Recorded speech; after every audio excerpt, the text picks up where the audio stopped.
तुम अगर हिंदू धर्म अपना लो तो मैं तुम्हें जो है 2 लाख रुपए दूंगा। तो मैं वो मैसेज देखी, मैं काफ़ी शौक हो गई कि ये मतलब कौन है, क्या कह रहा है, 2 लाख रुपए दे रहा है, बताओ। इनको मैंने मैसेज दिखाया, ये मुझे आजमाने की वजह से इन्होंने मुझसे कहा कि ले ले, क्या हो गया, 2 लाख रुपए दे रहा है। दोस्तों, दुनिया में एक तरफ इस्लाम धर्म में कन्वर्ट होने वालों की संख्या तेजी से बढ़ रही है, तो वहीं दूसरी तरफ मुस्लिम आबादी वाले देश इस्लाम को छोड़कर हिंदू धर्म अपना रहे हैं। कुछ दिन पहले आपने मीडिया की खबरों में देखा होगा कि कैसे दुनिया भर के देश में इस्लाम के खिलाफ मोर्चा खोला जा रहा है।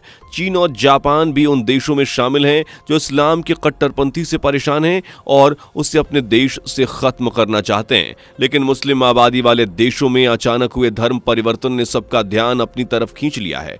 जी हाँ दोस्तों, एक नहीं बल्कि 15,000 से ज्यादा मुसलमान इस मुस्लिम देश में हिंदू धर्म अपनाकर इस्लाम छोड़ चुके हैं। इतना ही नहीं, इस मुस्लिम देश की राजकुमारी ने भी इस्लाम को छोड़कर हिंदू धर्म को अपना लिया है। कौन सा है वो देश और किस राजकुमारी ने किया अपने को हिंदू धर्म में कन्वर्ट, जानने के लिए आज के इस वीडियो को पूरा जरूर देखिएगा। वीडियो में आगे बढ़ें उससे पहले अगर आप एक सच्चे हिंदू हैं तो सब्सक्राइब करें फैक्ट मंत्रा चैनल को और बेल नोटिफिकेशन को ऑल पर लगाएं ताकि कोई भी वीडियो मिस ना हो। दुनिया में इस्लाम और ईसाई धर्म, ये दोनों ही धर्म ऐसे हैं जो अपने धर्म को छोड़कर दूसरे धर्म को आसानी से नहीं अपनाते और दूसरे धर्मों के लोगों का कन्वर्शन अपने धर्म में करते रहते हैं।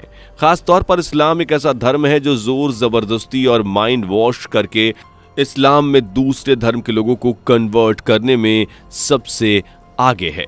आपको बता दें कि बड़े बड़े इस्लामिक स्कॉलर्स अपने भाषणों में इस्लाम धर्म को दुनिया का सबसे बड़ा धर्म बताते हैं और लोगों को उनके ही धर्म के खिलाफ भड़काते हैं। यही वजह है कि इस्लाम दुनिया में तेजी से बढ़ता हुआ धर्म है, लेकिन कई देश अब इस्लाम की नीतियों का दमन करने लगे हैं और मुस्लिमों को अपने देश में जिहाद फैलाने से रोक रहे हैं।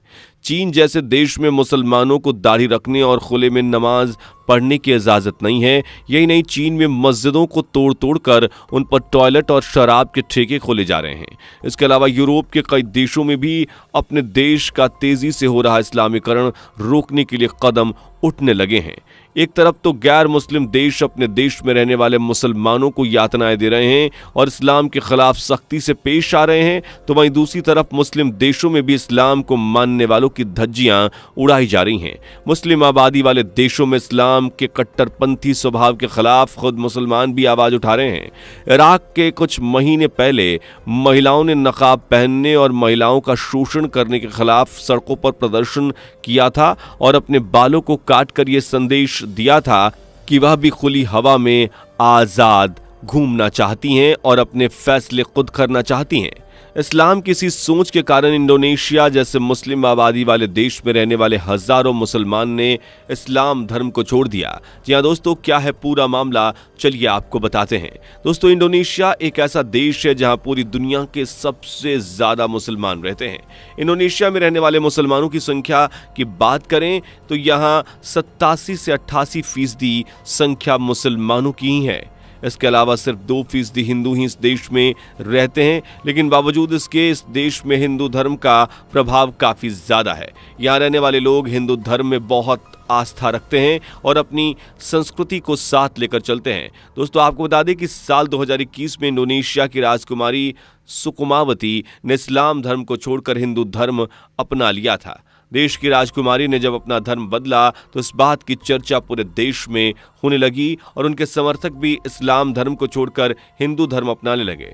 आपको बता दें कि इसका असर ये हुआ कि इंडोनेशिया में हजारों की संख्या में लोग इस्लाम को छोड़कर हिंदू धर्म को अपनाने लगे। इंडोनेशिया में हिंदुओं की संख्या 2% से भी कम है। इंडोनेशिया के हजारों द्वीपों में से बाली एक लौता द्वीप है जहां हिंदू ज्यादा संख्या में रहते हैं, लेकिन फिर भी इंडोनेशिया के बाकी हिस्सों में भी हिंदू धर्म को अपनाने के लिए जो होड़ लगी है वह अद्भुत है।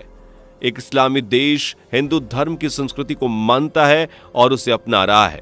इंडोनेशिया में हिंदू धर्म को मानने वाले लोगों का मानना है कि इंडोनेशिया के मुसलमानों के पूर्वज सनातन हिंदू धर्म से ही ताल्लुक रखते हैं। यही वजह है कि इंडोनेशिया में तेजी से हिंदू धर्म बढ़ रहा है। 70 के दशक में सबसे पहले सुलावेसी द्वीप के तोरजा लोगों ने इस्लाम छोड़कर हिंदू धर्म को अपनाया था। इसके बाद धीरे धीरे आम लोगों ने भी इस्लाम को छोड़कर हिंदू धर्म अपनाना शुरू कर दिया था। इस्लाम की कट्टरपंथी सोच और दबाव से तंग आकर लोग इस्लाम को छोड़कर हिंदू धर्म अपनाने के लिए मजबूर हैं।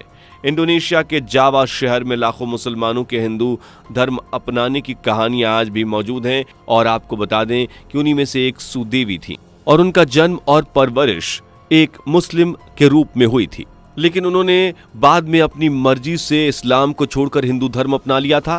फेमस लेखक रवि कुमार की किताब इंडोनेशियाई में हिंदू पुनरुत्थान में भी इंडोनेशिया में 10 लाख से ज्यादा मुस्लिमों के इस्लाम छोड़ने और हिंदू धर्म में लौटने की कहानी बताई गई है। इस किताब में उन्होंने साल 1999 की एक रिपोर्ट का हवाला देते हुए कहा है कि सन 1999 की एक रिपोर्ट में national Indonesian bureau of statistics ने यह माना था कि बीते 2 दशकों में लगभग 1 लाख जावा निवासी आधिकारिक तौर पर इस्लाम से हिंदू धर्म में वापस लौट गए हैं। साल 2017 में जावा की राजकुमारी कांजेग महेंद्राणी ने भी हिंदू धर्म अपना लिया था, जिसके बाद उनके समर्थकों ने भी इस्लाम को छोड़कर हिंदू धर्म में अपनी घर वापसी की थी। इंडोनेशिया के संस्थापकों में से एक सुकर्णो के परिवार के भी कई लोगों ने इस्लाम को छोड़कर हिंदू धर्म को अपनाया है और अपना पूरा जीवन हिंदू संस्कृति में बिताने का मन बना लिया है। राजकुमारी सुकमावती का इंडोनेशिया में काफी अच्छा नाम और चर्चा है और उनके इस्लाम छोड़ने के बाद ये बात पूरे देश में बहस का मुद्दा भी बनी थी, मगर सुकमावती के समर्थकों ने अपनी राजकुमारी का साथ देते हुए इस्लाम को छोड़कर हिंदू धर्म अपनाने का फैसला कर लिया था। इंडोनेशिया जो एक मुस्लिम बहुल आबादी वाला देश है, वहां इस तरह से इस्लाम को छोड़कर मुसलमानों का हिंदू हो जाना एक सवाल खड़ा करता है कि आखिर क्यों एक धर्म अपने ही देश में इतना कमजोर पड़ रहा है और क्या उस देश में हिंदू धर्म को अपनाया जा रहा है। जब राजकुमारी सुकमावती ने इस्लाम छोड़कर हिंदू धर्म को अपनाया था तो भारतीय मीडिया में सब्दा पालन की एक भविष्यवाणी को बहुत याद किया गया। कहा जाता है कि साल 1478 में मजापहित साम्राज्य के आखिरी शासक ब्रविजय पंचम जब इस्लाम कबूल कर चुके थे, तब सब्दा पालन ने राजा को श्राप देते हुए कहा था कि 500 वर्ष बाद प्रकृति आपदाओं के दौर में वह पुनः लौटेंगे और हिंदू धर्म को पुनर्स्थापित करेंगे। उनकी यह भविष्यवाणी सही साबित हुई और साल 2004 में हिंद महासागर में आई भयंकर सुनामी ने इंडोनेशिया पर बहुत बुरा प्रभाव डाला। इस आपदा में 2 लाख से ज्यादा इंडोनेशियाई लोगों को अपनी जान से हाथ धोना पड़ा। इंडोनेशिया पर एक बार फिर से प्रकृति की मार पड़ी थी। साल 2006 में जब एक बार फिर से हिंद महासागर में आए भूकंप की वजह से 5000 से ज्यादा लोगों की जान चली गई थी। उसके बाद फिर जावा में भी भयंकर भूकंप आए और ऐसी कई ही घटनाओं की वजह से इंडोनेशिया में रहने वाले लोग सब्दा पालन की भविष्यवाणी को याद करके डर जाते हैं, इसलिए वह अपना धर्म बदलकर वापस हिंदू धर्म को अपनाना चाहते हैं। इंडोनेशिया के मुसलमानों को इस तरह से हिंदू धर्म में कन्वर्ट होना इस तरफ इशारा करता है कि किसी तरह से हिंदू धर्म के भूले भटके लोग एक ना एक दिन सत्य सनातन धर्म को कभी नहीं भूलते और इंडोनेशिया के लोगों को मालूम है कि उनके पूर्वज तुर्क या मुगल नहीं थे, बल्कि वह सत्य सनातनी थे और इसलिए वह वापस अपने घर आ रहे हैं और हिंदू धर्म को अपना रहे हैं। दुनिया भर के ज्यादातर लोगों को यह एहसास हो चुका है कि हिंदू धर्म ही सत्य धर्म है और जो अध्यात्म हिंदू धर्म में है वो किसी दूसरे धर्म में नहीं है। हिंदू धर्म सिर्फ एक पंथ नहीं बल्कि एक विशाल सागर है जिसमें कई विचारों और कई सिद्धांतों का मेल है। हिंदू धर्म में आने वाले हर व्यक्ति को आत्मा की शांति और सुकून मिलता है, इसलिए अब देश विदेश में भी हिंदू धर्म का ही डंका बज रहा है। दोस्तों, आज की ये वीडियो आपको कैसी लगी हमें कमेंट करके जरूर बताइएगा। वीडियो को लाइक और शेयर जरूर कर दीजिएगा ताकि इस तरह की वीडियोस आप लोगों के साथ आपके दोस्त भी देखते रहें और अभी चैनल को सब्सक्राइब नहीं किया तो कर लीजिए। दोस्तों, आपके स्क्रीन पर 2 और वीडियो दिख रही हैं, जिसे देखने के लिए आप स्क्रीन पर क्लिक करें। दोनों देखिएगा, बहुत अच्छी वीडियो बनी है।